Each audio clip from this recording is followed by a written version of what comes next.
नमस्कार दोस्तों, आप सभी को करवा चौथ व्रत की बहुत बहुत शुभकामनाएं। पति की लंबी उम्र के लिए महिलाएं करवा चौथ माता का व्रत और पूजन करती हैं।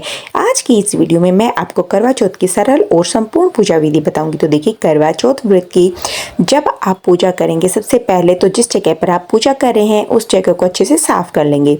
साफ करने के बाद उस जगह पर हम एक चौकी रखेंगे। चौकी पर हम लाल रंग का वस्त्र बिछा लेंगे।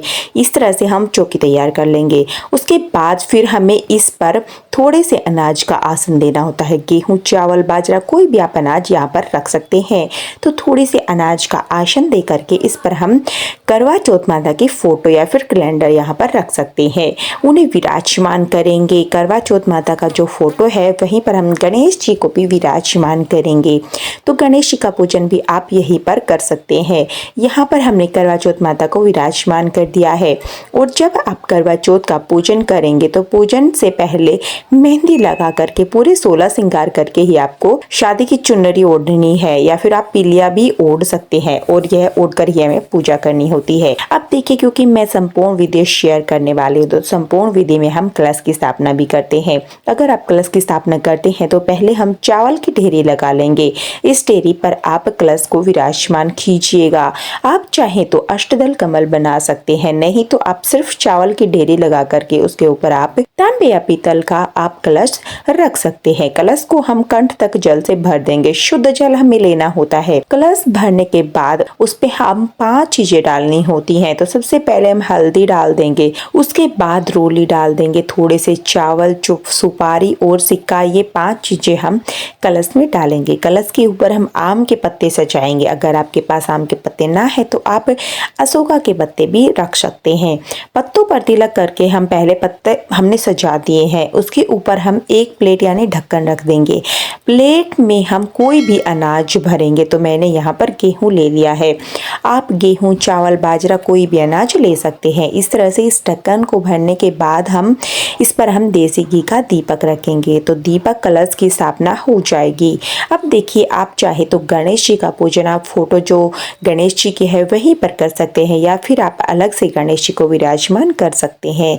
तो यहाँ पर हमने गणेश जी को विराजमान कर दिया है।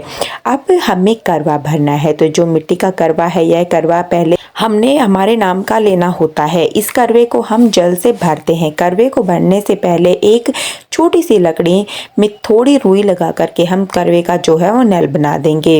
इसके ऊपर हम इस रुई को लगा देंगे ताकि जो जल है वो निकले ना। अब ये करवा तैयार हो गया है। इसको हम जल से भर देंगे। पूरा ऊपर तक नहीं भरना है, सिर्फ कंठ तक हमें इसको भरना होता है। शुद्ध जल हमें इसमें भर देंगे। अब देखिए, कुछ लोग तो डाब की सीख लगा देते हैं। आप चाहे तो ऐसे आप नल भी लगा सकते हैं। आप चाहे तो इस तरीके से सीख भी लगा सकते हैं। सीख आपको ना मिल सके तो कोई बात नहीं, आप यह रुई भी लगा सकते हैं। तो देखिए, मैंने यहाँ पर यह लगा दिया है। फिर इसके करवे पर हम ढक्कन रखेंगे। करवे का जो नल है वो करवा चौथ माता की तरफ करते हुए कैलेंडर के पास हम इसको रख देंगे। करवे के कंठ पर हमें मोली यानी कलावा जरूर बांधना है। तो आप कलावा बांध दीजिएगा। उसके बाद हमें एक करवा मीठा लेना है। आप इस तरह से खांड का जो भी करवा होता है वह ले सकते हैं, या फिर आप मिट्टी के करवे में भी मीठा भर सकते हैं। तो हमारे यहाँ पर इस तरह का मीठा करवा लिया जाता है। यह करवा चौथ माता यानी पार्वती माता के नाम का होता है। इस करवे के कंठ पर हम मोली बांध देंगे और इसमें खील बतासे से हम इसको भर देंगे। खील बतासे से या फिर ड्राई फ्रूट से आप इसको भर दीजिएगा। इसके बाद इस करवे का नल माता की तरफ करते हुए हम करवा चौथ माता के पास इस करवे को रख देंगे। फिर हम अनाज रखेंगे। तो पहले तो ऐसे करवा चौथ माता के फोटो के पास ही अनाज की ढेरी लगा देते थे, लेकिन फिर हम अनाज को उठाना थोड़ा मुश्किल होता है, इसलिए आप प्लेट या कटोरी में भी अनाज भर के रख सकते हैं। तो मैंने यहाँ पर कटोरी में गेहूं भर के रख दिए हैं। इसके बाद फिर हम पूजा शुरू करेंगे। तो सारी हमने स्थापना कर ली है। अब जल के छींटे लगाकर हम सभी को स्नान भाव करा देंगे। जो हमने दीप कलश की स्थापना की है उस दीपक को हम जलाएंगे। हाथ जोड़कर करवा माता से प्रार्थना करेंगे कि हे करवा चौथ माता, आज मैं आपका व्रत पूजन कर रही हूँ। मेरी पूजा में कोई भी कमी हो तो मुझे क्षमा कीजिएगा और मेरे पति की लंबी उम्र और दीर्घ आयु प्रदान करना। इस तरह से हम व्रत पूजा का संकल्प कर लेंगे। फिर हमने स्नान तो पहले करा ही दिया था, अब हम वस्त्र स्वरूप सभी को कलावा समर्पित कर देंगे। तो गणेश जी को करवा चौथ, माता को कलावा समर्पित करेंगे। कलश पर हमने पहले ही कलावा बांध दिया था। इसके बाद अगर आपके पास लाल रंग की चुनरी है तो आप करवा माता को आप वह चुनरी उड़ा दीजिएगा। चुनरी नहीं है तो सिर्फ कलावा भी आप समर्पित कर सकते हैं। फिर हम रोली से सभी को तिलक करेंगे। तो गणेश जी को, करवा चौथ माता को और कैलेंडर में विराजमान सभी देवी देवताओं को हम तिलक कर देंगे। उसके साथ में ही जो करवे आपके पास चढ़ाए जाते हैं उन करवों को भी आप तिलक करेंगे और कलश को भी हम तिलक कर देंगे। इसके साथ ही कलश पर आप स्वास्तिक बना दीजिएगा। स्वास्तिक जो होता है वह बहुत ही शुभ चिन्ह होता है, तो आप पूजा में स्वास्तिक जरूर बनाइएगा। कलश पर हमने यहाँ पर स्वास्तिक बना दिया है। इसके बाद तिलक पर हम अक्षत यानी चावल समर्पित कर देंगे। फिर हमें करवा चौथ माता को 16 श्रृंगार समर्पित करने होते हैं। 16 श्रृंगार हो तो आप 16 श्रृंगार समर्पित कीजिएगा। 16 श्रृंगार ना हो तो जितने भी चीजें आपके पास बन पड़े उतनी आप चीजें समर्पित कर सकते हैं। कम से कम 2 चीजें आप जरूर सुहाग की समर्पित कर दीजिएगा। सुहाग समर्पित करने के बाद में फिर हम भोग समर्पित करते हैं। तो देखिए, आपके यहाँ पर शाम को पूजा की जाती है तो आपने जो भोग प्रसाद बना लिया है वह आप यहाँ पर पकवान जो बनाए जाते हैं वो यहाँ पर आप समर्पित कर देंगे। अगर आपके यहाँ पर दिन में पूजा की जाती है तो दिन में आप कोई भी मिठाई बना करके समर्पित कर सकते हैं। तो यहाँ पर हमने मिठाई यहाँ पर समर्पित कर दी है और जो भी चीज़ आप समर्पित करेंगे ना मीठा, वो आपको करवे के ऊपर ही जरूर रखना होता है, क्योंकि इसी से हम चंद्रमा को जिमाएंगे। तो यहाँ पर हमने जो भोग समर्पित कर दिया है उस भोग में आप ऋतु फल जरूर समर्पित करें। सिंघाड़ा मिल जाता है तो सिंघाड़ा समर्पित कर दीजिएगा, बहुत शुभ रहता है। नहीं है तो आप ऋतु फल मिले वो भी आप समर्पित कर सकते हैं। उसके बाद हम जल समर्पित कर देंगे और फिर हमें बायना निकालना होता है। तो बायना के लिए आप साड़ी या सूट ले लीजिएगा। इस साड़ी या सूट पर जो आपने सुहाग का सामान रखा है ना उसमें से कुछ चीज़ें इस पर रख देंगे। तो जो चीज़ हम इस साड़ी सूट पर रखेंगे वो हमें बायने में लेनी है। बाकी जो चीज़ें बच जाएंगी वो आप स्वयं भी यूज कर सकते हैं। इनके साथ ही यथासंभव हम दक्षिणा समर्पित कर देंगे। यह सारी चीज़ें समर्पित करने के बाद फिर हमें करवा चौथ की कथा सुननी होती है, यानी करवा चौथ की कहानी सुननी होती है।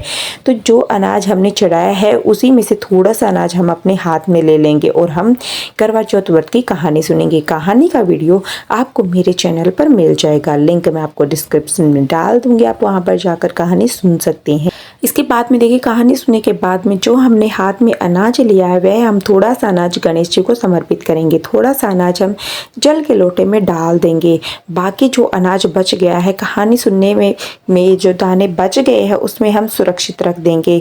तो यहाँ पर हम अपने पल्लू के बांध लेते हैं। आप चाहे तो आप पल्लू के बांध सकते हैं या फिर आप अलग से किसी कटोरी में या किसी बर्तन में आप इन दानों को रख सकते हैं। कहानी सुने हुए दाने, इन्हीं में से हमें रात को चंद्रमा को अर्घ देना होता है।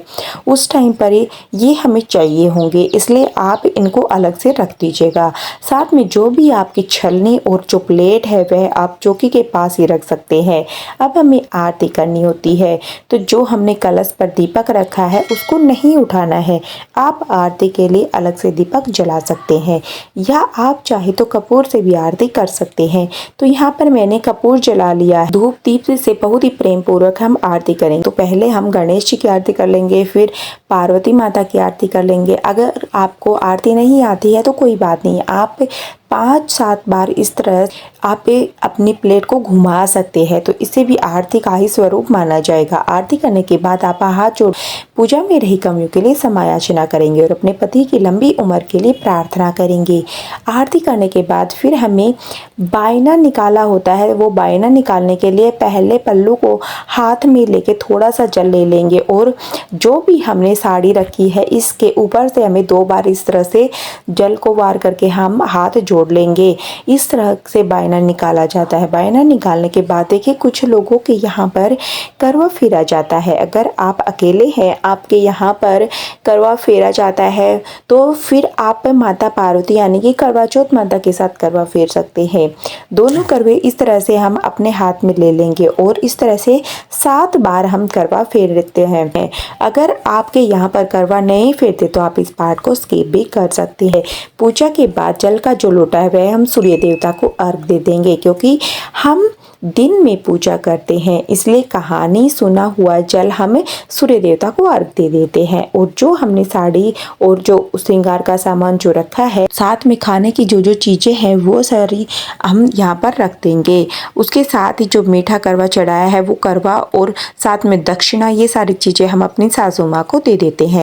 अगर आपकी सासू माँ नहीं है या फिर आपकी सासू माँ सुहागिन नहीं है तो फिर आप ये चीज़ें आप अपनी ननद या जेठानी या फिर आप मंदिर में पंडिताइन को दे सकते हैं।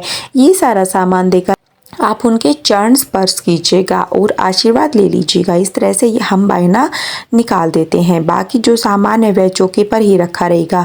रात को जब चंद्रमा उदय होता है तो मिट्टी का जो करवा जो हमने भरा है, इस जल से हम चंद्रमा को अर्घ दे देंगे और उसके ऊपर जो मिठाई है वह हम चंद्रमा को जिमा देंगे। साथ ही हमने कहानी सुने हुए दाने जो लिए हैं वह भी हमें अर्घ में सींचने होते हैं। इसलिए जो करवा चौथ की कहानी सुने हुए जो दाने हैं उसको आप यहाँ पर रख लीजिएगा ताकि चंद्रमा निकले तब आपको याद आ जाए। बहुत बार हम इन्हें भूल जाते हैं तो भूलिए नहीं।